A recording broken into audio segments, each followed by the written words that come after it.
أعوذ بالله السميع العليم من الشيطان اللعين الرجيم. بسم الله الرحمن الرحيم. الحمد لله الملك الحق المبين المتصاغر لعظمته جبابرة الطاغين المتخاضع لكبريائه عطاة المتمردين المعترف بربوبيته سائر الخلق أجمعين.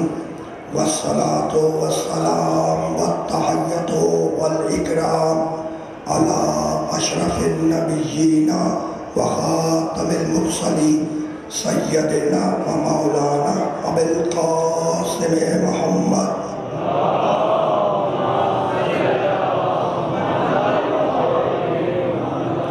وأهل بيته الطيبين الطاهرين المعصومين المظلومين.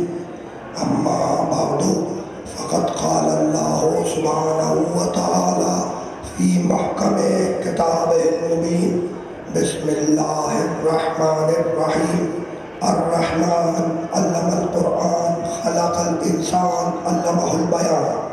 الشمس والقمر بحسبان والنجم والشجر يسجدان والسماء رفعها ووضع الميزان ألا تطغوا في الميزان. صلوات.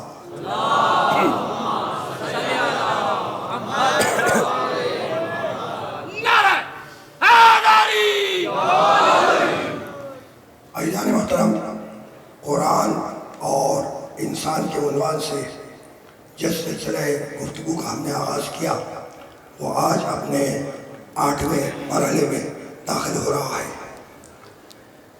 عجیب بات یہ ہے کہ انسان کے مزاج میں ہے کہ وہ بستی بسا کر رہے۔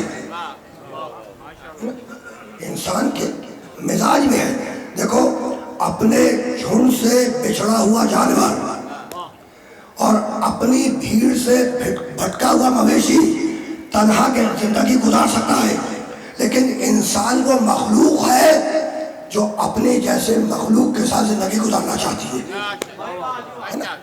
تو انسان کے مزاج میں ہے کہ وہ بستی بسا کر رہے۔ جب بستی بسا کر رہے گا، قریب رہے گا تو مفادات ٹکرائیں گے۔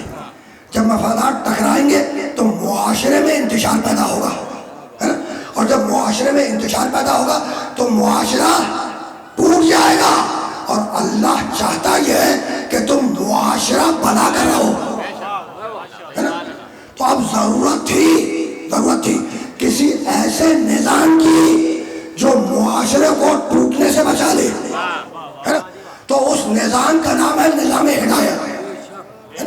نظام ہدایت کا ہو، نظام عدل کا ہو، بات ایک ہی ہے نا۔ اسی لیے سورہ حدید میں آواز دی، 57واں سورہ قرآن مجید کا، بسم اللہ الرحمن الرحیم۔ لقد ارسلنا رسلنا بالبینات وانزلنا معهم الکتاب والمیزان لیقوم الناس بالقسط وانزلنا الحدید فیہ باس شدید ومنافع للناس ولیعلم اللہ من ینصرہ ورسلہ بالغیب ان اللہ قوی عزیز۔ اللہ چاہتا کیا ہے کہ تم معاشرہ بنا کے رہو، اور جو معاشرہ قائم ہو وہ عدل کی بنیاد پر ہو، ظلم کی بنیاد پر نہ ہو، ہے نا۔ سورہ حدید میں کہتا ہے لقد ارسلنا رسلنا بالبینات، سنو ہم نے اپنے رسولوں کو بھیجا، ہم نے اپنے رسولوں کو بھیجا، اور خالی ہاتھ نہیں بھیجا، بالبینات انہیں معجزات دے کر بھیجا، روشن دلیلیں دے کر بھیجا۔ وانزلنا معهم الکتاب والمیزان، اور ہم نے ہر رسول کے ساتھ ایک کتاب نازل کی اور ایک ترازو نازل کیا۔ رسولوں کو بھیجا، معجزات دے کر بھیجا، اور ہر رسول کے ساتھ ایک کتاب نازل کی اور ایک ترازو نازل کیا۔ یہ کتاب اور ترازو دے کر رسولوں کو کیوں بھیجا؟ کہنے لگا آیت کا اگلا حصہ پڑھو، لیقوم الناس بالقسط۔ بھائی رسولوں کو بھیجا اس لیے لیقوم الناس بالقسط، تاکہ انسانیت عادل پہ قائم ہو، ظلم کا شکار نہ ہو، تاکہ انسانیت عادل پہ قائم ہو، ظلم کا شکار معاشرہ چاہیے عادل کا، ہے نا؟ یہ عادل کے معنی کیا ہے؟ سننا، ہاں اب سننا، اب جو میں سنانا چاہ رہا ہوں بڑے ٹھنڈے دل و دماغ کے ساتھ سننا، اس لیے کہ تمیزیں تھوڑی سی مشکل ہے لیکن آگے چل کے آسان ہو جائے گی، ہے نا؟ عادل کے معنی بیان کر رہا ہوں، ہے نا؟ دو متضاد کناروں کے درمیان میں چلنا، اس کا نام ہے عدل۔ افراط اور تفریط کے درمیان میں رہنا، اس کا نام ہے عدل۔ دو متضاد کناروں کے درمیان میں چلنا، اس کا نام ہے عدل۔ آسان کر دو بات کو، آسان کرو۔ بہادری ایک صفت ہے، بہادری ایک صفت ہے، ٹھیک ہے نا؟ بہادری اگر حد سے بڑھ جائے تو دہشت گردی ہے، اور بہادری حد سے کم ہو جائے تو بزدلی ہے۔ عدل سمجھا رہا ہوں، عدل کو سمجھو، ہے نا؟ افراط و تفریط کے درمیانی راستے کا نام ہے عدل۔ دو متضاد کناروں کے درمیان میں چلنے کا نام ہے عدل۔ بہادری ایک صفت ہے، بہادری اگر حد سے بڑھ جائے، بہادری حد سے بڑھ جائے تو اس کا نام دہشت گردی ہے، اور بہادری حد سے کم ہو جائے تو اس کا نام بزدلی ہے۔ درمیان میں شجاعت، یہ ہے عدل۔ اور یہ بات پہنچی، ہے نا؟ اچھا آگے بڑھ جاؤ ایک قدم۔ سخاوت ایک صفت ہے نا؟ سخاوت اگر حد سے بڑھ جائے تو اسراف ہے، ضیاع ہے نا؟ اور سخاوت اگر حد سے کم ہو جائے تو کنجوسی ہے نا؟ اب چاہے فضائل میں، فضائل علی میں کیوں نہ ہو، یہ پیغام سب کے لیے، یہ پیغام سب کے لیے، ہے نا؟ سخاوت ایک صفت ہے، اگر سخاوت حد سے بڑھ جائے تو اسراف ہے، ضیاع ہے نا؟ اور اگر حد سے کم ہو جائے تو کنجوسی ہے۔ درمیان میں سخاوت یہ ہے عدل، درمیان میں سخاوت یہ ہے عدل۔ تو اب عدل کا مفہوم تو سمجھ میں آ گیا نا، آ گیا نا؟ اب رک جاؤ یہاں پر۔ انسان کے مزاج میں، قرآن اور انسان عنوان ذہن میں ہے نا؟ انسان کے مزاج میں تین عنصر ہیں، ہر انسان کے مزاج میں، ہر انسان کے مزاج تین عنصر سے مل کے بنا ہے: خواہش، غضب اور تخیل۔ ہر انسان کا مزاج تین عنصر سے مل کے بنا ہے: خواہش، غضب اور تخیل، ہے نا؟ اور علم الاخلاق کی کتاب میں یہ کہلاتے ہیں قوت شہوانیہ، قوت غضبانیہ اور قوت وہمیہ۔ میں نے نوجوان کے دوست جو سامنے بیٹھے ہیں نا، ان کے لیے آسان کیا، اس کو آسان کیا۔ ہر انسان کے مزاج میں تین عنصر ہیں: خواہش ہے، غضب ہے، تخیل ہے نا؟ خواہش، کھانے کی خواہش، پینے کی خواہش، سونے کی خواہش، جاگنے کی خواہش، مکان کی خواہش، بینک بیلنس کی خواہش، بنگلے کی خواہش، زوجہ کی خواہش، اولاد کی خواہش، نوکری کی خواہش، ہے نا؟ ان چیزوں کا تعلق خواہش سے۔ غضب دشمن کے مقابلے پر ڈٹ جانا، دشمن کو ڈھکیل دینا، اپنا بھرپور دفاع کرنا، اس کا تعلق ہے غضب سے۔ دو ہو گئی چیزیں۔ اور تیسرا عنصر انسان کے مزاج میں کیا ہے؟ تخیل۔ انسان منصوبے بناتا ہے، انسان پلاننگ کرتا ہے، منصوبے بناتا ہے کہ ویسا کروں گا، ویسا کروں گا، ایسا کروں گا تو ویسا کروں گا، ہے نا؟ یہ کروں گا تو وہ ہو جائے گا، ٹھیک؟ تو اب ہر انسان کا مزاج تین چیزوں سے مل کے بنا: خواہش ہے، غضب ہے، تخیل ہے نا؟ اگر یہ تینوں حد سے بڑھ جائے، اگر یہ تینوں حد سے بڑھ جائے تو اسی کا نام ظلم ہے نا؟ خواہش اگر حد سے بڑھ جائے تو اس کا نام ظلم ہے، ظلم اگر حد سے بڑھ جائے، ہے نا؟ اگر غضب حد سے بڑھ جائے اس کا نام ظلم ہے۔ تخیل، پلاننگ اگر حد سے بڑھ جائے اس کا نام ظلم ہے۔ تو اگر یہ تینوں حد سے بڑھ جائے تو اسی کا نام ظلم ہے۔ تو ان تینوں کو کنٹرول کرنے کے لیے اللہ نے چوتھا عنصر مزاج میں رکھا جس کا نام ہے عقل۔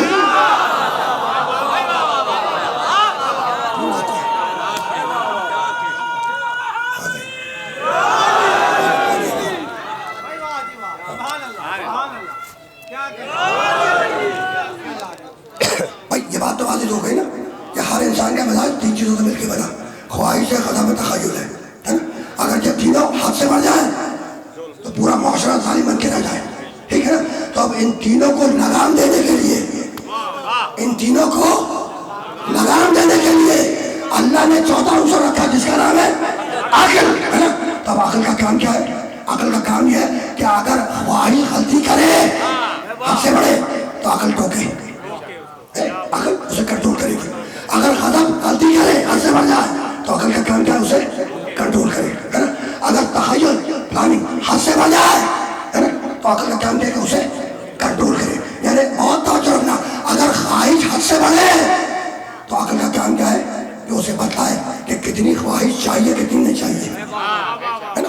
اگر غضب حد سے بڑھ جائے تو عقل کا کام کیا ہے کہ بتلائے کہ بھائی کتنے دفاع کی ضرورت ہے اور کتنے دفاع کی ضرورت نہیں ہے.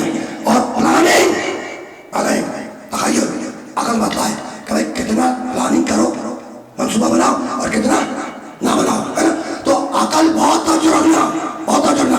عقل ان تینوں کو ٹوکتی ہے. میں تو سمجھانا چاہ رہا ہوں کہ عقل کا کام کیا ہے کہ خواہش نے غلطی کی عقل نے ٹوکا، غضب نے غلطی کی عقل نے ٹوکا، منصوبے نے غلطی کی تخیل نے عقل نے ٹوکا. تو عقل کا کام ان تینوں کو ٹوکنا ہے، روکنا نہیں ہے.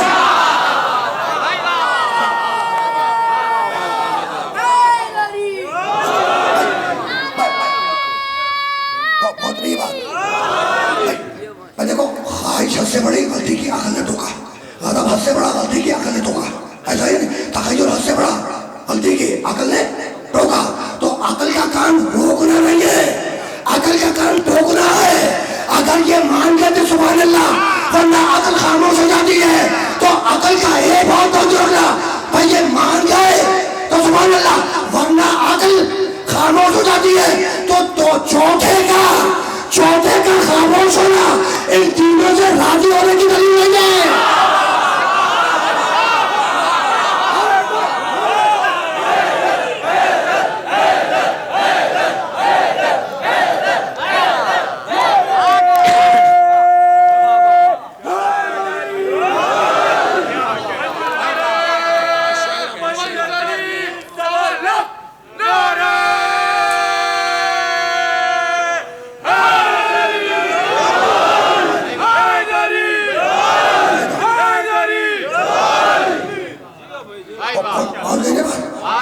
اس سے زیادہ تو آسان کرنا بھی نہیں ہے.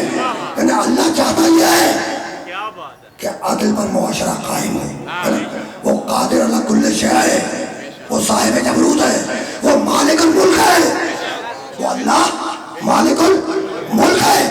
اسی لیے 67ویں سورہ میں آواز دی، سورہ ملک، بسم اللہ الرحمن الرحیم، تبارک الذی بیدہ الملک وہو علی کل شیء قدیر، الذی خلق الموت والحیات لیبلوکم ایکم احسن عملا. بھائی سنو، اللہ کہہ رہا ہے تبارک الذی بیدہ الملک، مبارک ہے وہ اللہ، بے عیب ہے وہ اللہ جس کے قبضہ قدرت میں ساری دنیا کا کنٹرول ہے.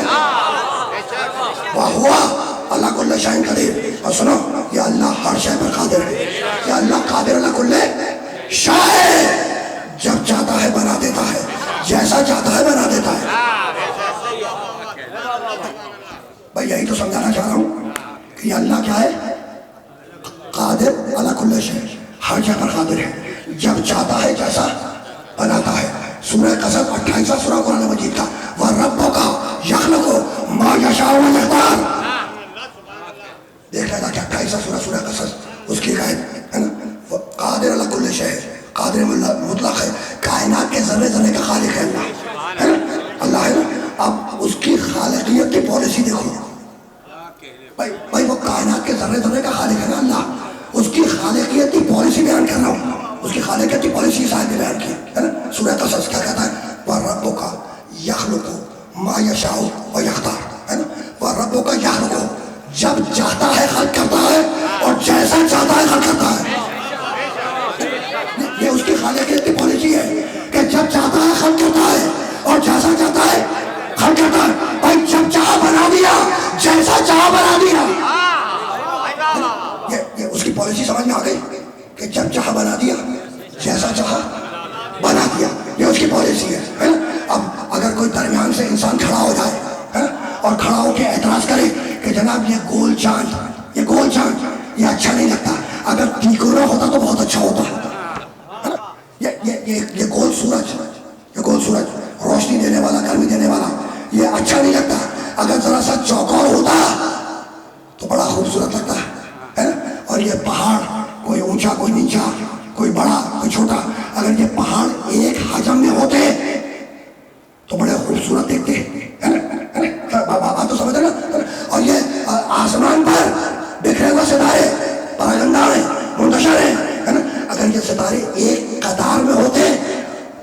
اچھے ہوتے ہے نا سوال؟ کوئی درخت ہے، کوئی چھوٹا ہے، کوئی بڑا ہے، کوئی لمبا ہے نا، کوئی پتلا ہے. اگر یہ درخت سارے ایک سائز کے ہوتے تو بڑے اچھے ہوتے ہے نا. تو اگر کوئی اعتراض کرے کوئی انسان تو ساری دنیا کے اللہ کے بندے اس کی جان کو آ جائیں گے کہ بھائی اس کے نظام تخلیق میں تمہیں دخل اندازی کا حق نہیں ہے. تو جب اس کے نظام خلقت میں تمہیں دخل اندازی کا حق نہیں ہے تو اس کے نظام ہدایت میں کیسے کر دو گے؟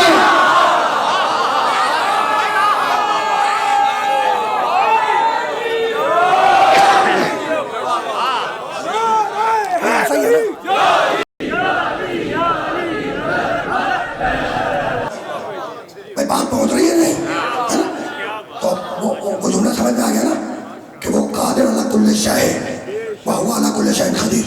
یا اللہ ہر شے پر قادر ہے. تبارک الذی بیدہ الملک، اللہ کیا ہے؟ مالک الملک ہے، بابرکت ہے، مبارک ہے. اور وہو علی کل شیء قدیر، اور یا اللہ وہ ہے جس کے قبضے قدرت میں ساری دنیا کا کنٹرول ہے. اور اب اس کے بعد کیا ہے؟ الذی خلق الموت والحیات. سنو، اللہ نے زندگی کو خلق کیا، موت کو خلق کیا. یہ زندگی اور موت کو کیوں خلق کیا؟ لِیَبْلُوَکُمْ أَیُّکُمْ أَحْسَنُ عَمَلًا. بھائی ہم نے زندگی اور موت کو اس لیے خلق کیا تاکہ ہم یہ دیکھیں کہ تم میں سے احسن یعنی اچھا عمل کرنے والا کون ہے. تم میں سے احسن یعنی اچھا عمل کرنے والا کون ہے؟ الذی خلق الموت والحیات. اللہ وہ ہے جس نے خلق الموت، جس نے موت کو خلق کیا، والحیات زندگی کو خلق کیا ہے نا. خلق الموت والحیات. تو اللہ نے موت کو خلق کیا اور زندگی کو خلق کیا. ہم سمجھتے تھے کہ موت مر جانے کا نام ہے. نہیں، قرآن کی نگاہ میں موت مخلوق ہے. ہم سمجھتے تھے کہ زندگی جی لینے کا نام ہے. نہیں، قرآن کی نگاہ میں زندگی مخلوق ہے. تو موت مخلوق ہے، زندگی مخلوق ہے، اور میرا محمد اول مخلوق. میرا محمد کیا ہے؟ اول مخلوق ہے نا. میری بات نہیں مانو، آیت تو مانو گے نا؟ یہ قرآن کی آیت تو مانو گے نا؟ بھائی کافی ہے تو اسی طرح کافی ہے نا. بھائی قرآن کی آیت تو مانو گے نا؟ تو قرآن میں آواز وَلَهُ الْأَسْلَمَ مَنْ فِي السَّمَاوَاتِ وَالْأَرْضِ طَوْعًا وَكَرْهًا وَإِلَيْهِ يُرْجَعُونَ. ہے نا، کائنات کا ذرہ ذرہ، آسمان اور زمین کا ذرہ ذرہ اسلم اللہ کا مسلم ہے. وَلَهُ أَسْلَمَ مَنْ فِي السَّمَاوَاتِ وَالْأَرْضِ. اس کائنات کا ذرہ ذرہ اللہ کا اسلم مسلم ہے نا. تو چاند اللہ کا مسلم، سورج اللہ کا مسلم، زمین اللہ کی مسلم، ستارے اللہ کے مسلم، پہاڑ اللہ کے مسلم، دریا اللہ کے مسلم، یہ سب مسلمان ہیں. اور ان کے مسلمان ہونے کے لیے کلمہ پڑھنے کی ضرورت نہیں ہوئی.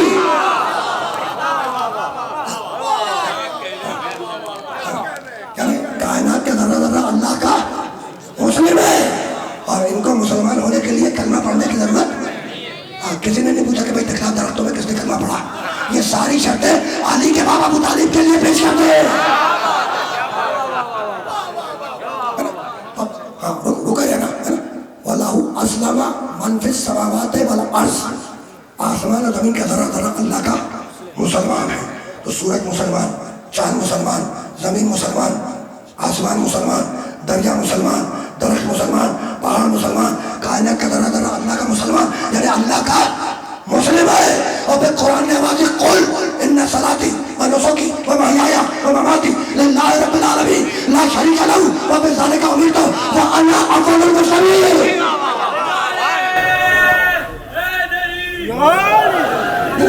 کائنات کا ذرہ ذرہ اللہ کا مسلم. اور ابھی کہہ دیں وانا اول المسلمین، پہلا مسلم میں ہوں، پہلا مسلم میں ہوں. تو آسمان نہیں تھا محمد تھا، زمین نہیں تھی محمد تھا، سورج نہیں تھا محمد تھا، چاند نہیں تھا محمد تھا، ستارے نہیں تھے محمد تھا، دریا نہیں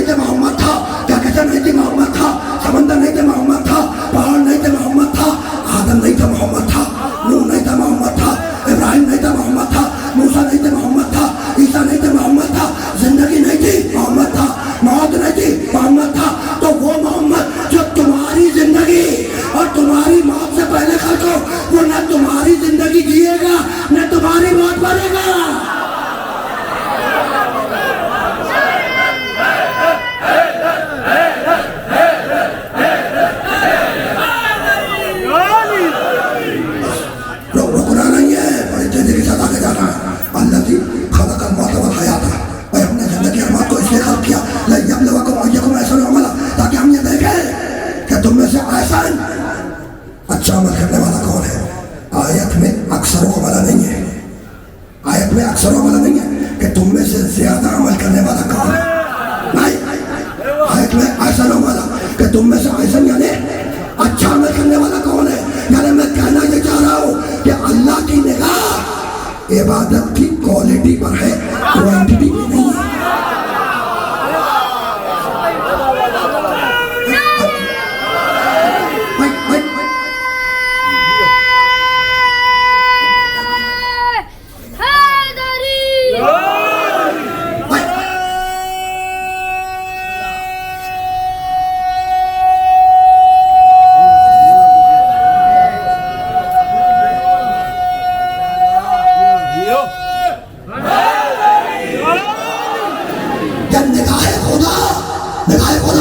عبادت کی کوالٹی پر ہے، کوانٹٹی میں نہیں ہے. میں یہی تو سمجھانا چاہ رہا ہوں کہ لمبی لمبی نمازیں ہوں، لمبے لمبے روزے ہوں، ہر سال موسم حج میں آ جاؤ، اگر کمال خلوص میں نہیں ہے تو منہ پہ مار دیا جائے گا. اور چھوٹی عبادت کیوں نہ ہو، اگر کمال خلوص کی منزل پہ آئے تو علی کی ایک ضربہ سکلے کی عبادت ہو جاتا ہے.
انگوٹھی دیتے ہوئے انگوٹھی بھی بولی کیا؟ خدا کی قسم وہ دن اور آج کا دن سائل کا، مانگنے والے کا مزاج نہیں بدلا. مشاہدہ کر کے دیکھ لو، کسی ٹریفک کی سگنل پہ رک کر آج بھی یہی کہتا ہے کہ اللہ کے نام پہ دے دو، محمد کے نام پہ دے دو، علی کے نام پہ دے دو. کہتا ہے نا نظر اللہ نے آدھے حسین، نظر اللہ نے آدھے حسین. کبھی تم نے سنا کہ اس نے کہا ہو کہ فلاں کے نام پہ دے دو، فلاں کے نام پہ دے دو، فلاں کے نام پہ دے دو. بھائی بھکاری بھی جانتا ہے کہ بھکاریوں کے نام پر بھیک بھی نہیں ملتی.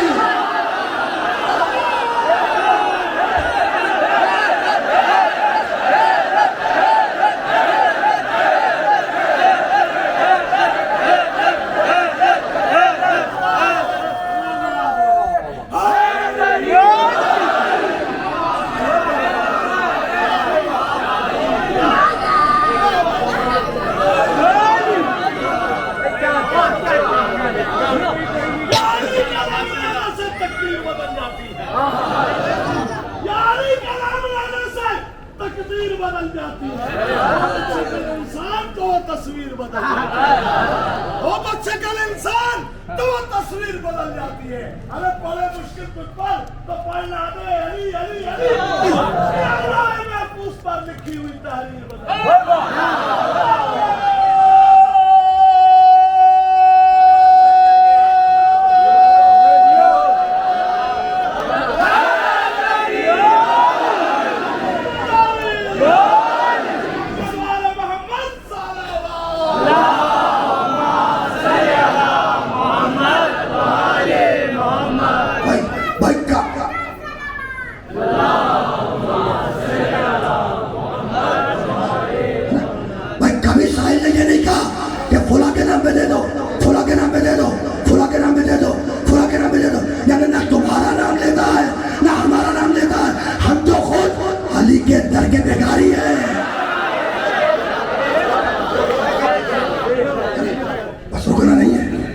سے آگے جا رہا ہے نا. بہت توجہ رکھنا، بہت توجہ رکھنا. یعنی اللہ کی نگاہ کوالٹی پر ہے، کوانٹٹی پہ نہیں ہے. اور یہی جو سمجھانا چاہ رہا ہوں، لمبی لمبی نمازیں ہوں لمبے لمبے روزے ہوں، ہر سال موسم حج میں آ جاؤ، اگر کمال خلوص پر نہیں ہے تو منہ پہ مار دیا جائے گا، اور چھوٹی عبادت کیوں نہ ہو، اگر کمال خلوص کی منزل پہ ہے تو علی کی ایک ضربت ثقلین کی ہے نا عبادتوں سے افضل ہے. میں نہیں کہہ رہا، رسول نے فرمایا ہے ضربت علی کی ہے نا، علی کی ضربت کب؟ یوم خندق کے دن ہے نا، افضل من عبادت الثقلین. یہاں پہ ثقلین کے معنی جن و انس، ثقلین کے معنی کیا ہے یہاں پر؟ جن و انس. تو علی کی ایک ضربت جن و انس کی عبادت سے افضل ہے. بہت لگی بات، رسول بول رہا ہے کائنات کا سب سے بڑا رسول ہے نا. سورہ زاریات کی آیت میں 2 روز قبل پڑھ کے گیا تھا. سورہ زاریات 11واں سورہ، اس کی آیت پڑھی تھی کہ مقصد تخلیق کیا ہے، خلق کیوں کیا ہے نا. تو قرآن نے واضح وما خلقت الجن والانس الا لیعبدون. اللہ کہا کہ میں نے جنوں کو اور انسانوں کو اس لیے خلق کیا کہ وہ بس اور بس میری عبادت کرے. آیت کہہ رہی ہے سورہ زاریات 11واں سورہ، آیت کہہ رہی ہے وما خلقت الجن والانس الا لیعبدون. اللہ کہہ رہا ہے میں نے جنوں کو اور انسانوں کو اس لیے خلق کیا کہ وہ بس اور بس میری عبادت کرے. تو مقصد تخلیق کیا ہے؟ اللہ کی عبادت. یعنی جن اور انس کو کیوں خلق کیا؟ اللہ کی عبادت کو. اور علی کی ایک ضربت جن اور انس کی عبادت سے افضل. تو جس کی ایک ضربت تخلیق کے مقصد کو پورا کر دے،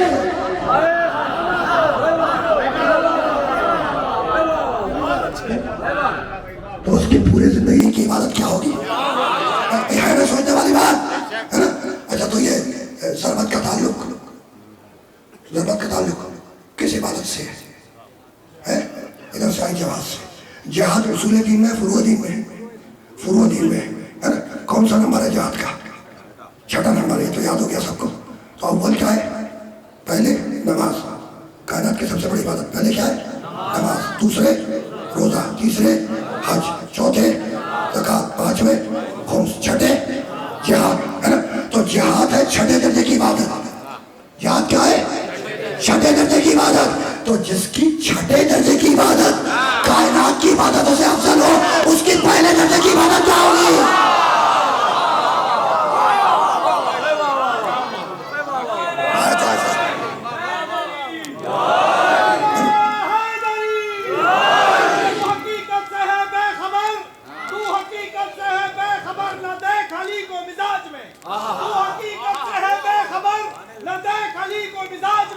یہ وہ سمجھتا راز ہے جو لائے گا تیرے دماغ میں. تیرے صحرا پر رکھا جو سر تو غیر سے آواز آئی ہو بے خبر. تیرے وہ سجدے بھی ادا ہوئے جو قضا ہوئے تھے دماغ میں.